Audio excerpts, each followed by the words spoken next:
ನಮಸ್ಕಾರ. ಜೀನಿ ನ್ಯೂಸ್ ವೀಕ್ಷಕರಿಗೆ ಸ್ವಾಗತ.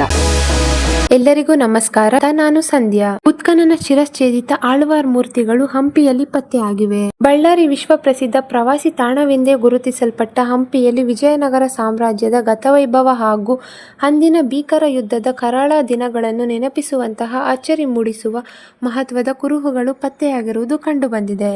ಪುರಾತತ್ವ ಸರ್ವೇಕ್ಷಣಾ ಇಲಾಖೆ ವತಿಯಿಂದ ಹಂಪಿಯ ಪ್ರಸಿದ್ಧ ಅಜಾರರಾಮ ದೇವಸ್ಥಾನದ ಆವರಣದ ಉತ್ತರ ಭಾಗದಲ್ಲಿ ಹಮ್ಮಿಕೊಳ್ಳಲಾಗಿರುವ ವೈಜ್ಞಾನಿಕ ಉತ್ಖನನ ಕಾರ್ಯದಲ್ಲಿ ಶಿರಶ್ಛೇದನ ಮಾಡಲಾದ ಸ್ಥಿತಿಯಲ್ಲಿರುವ ಅಪರೂಪದ ಆಳ್ವಾರ್ ವಿಗ್ರಹಗಳ ಭಗ್ನ ಅವಶೇಷಗಳು ಪತ್ತೆಯಾಗಿರುವುದು 15ನೇ ಶತಮಾನದ ತಾಳಿಕೋಟೆ ಯುದ್ಧ ಅಂದರೆ ರಕ್ಕಸ ತಂಗಡಿ ಕದನ ವಿಜಯನಗರ ಸಾಮ್ರಾಜ್ಯದ ಪತನಕ್ಕೆ ಕಾರಣವಾಗಿತ್ತು.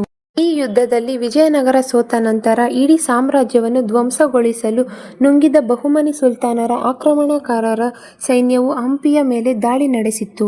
ಅಂದು ಇಡೀ ನಗರವನ್ನು ಲೂಟಿ ಮಾಡಿದ ಆಕ್ರಮಣಕಾರರು ಮುಖ್ಯವಾಗಿ ವೈಷ್ಣವ ದೇವಸ್ಥಾನಗಳನ್ನೇ ಗುರುತಿಸಿಕೊಂಡು ಸಾವಿರಾರು ಭವ್ಯ ವಿಗ್ರಹಗಳನ್ನು ಭಗ್ನಗೊಳಿಸಿದ್ದರು. ಇದರ ಭಾಗವಾಗಿ ಅಜಾರರಾಮ ದೇವಸ್ಥಾನದ ಬಳಿ ಇದ್ದ ಈ ಪವಿತ್ರ ಆಳ್ವಾರ್ ಮೂರ್ತಿಗಳ ಶಿರಶ್ಛೇದನ ಮಾಡಿ ಅವುಗಳನ್ನು ನಾಶಪಡಿಸಿ ಮಣ್ಣಿನಲ್ಲಿ ಹೂತು ಹಾಕಲಾಗಿತ್ತು ಎಂಬುದು ಈಗ ಹೊರಬಿದ್ದಿರುವ ಕುರುಹುಗಳಿಂದ ಸ್ಪಷ್ಟವಾಗಿದೆ. ವಿಷ್ಣು ದೇವಾಲಯಗಳಲ್ಲಿ 12ರಿಂದ 13 ಆಳ್ವಾರ್ ಪ್ರತಿಮೆಗಳನ್ನು ಸ್ಥಾಪಿಸುವ ಸಂಪ್ರದಾಯವಿತ್ತು.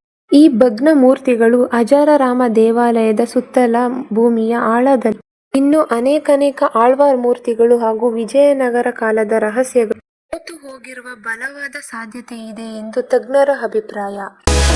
ಈ ದಿನದ ನಿರಂತರ ಸುದ್ದಿಗಳಿಗಾಗಿ ವೀಕ್ಷಿಸುತ್ತಿರಿ ಜೀನಿ ನ್ಯೂಸ್.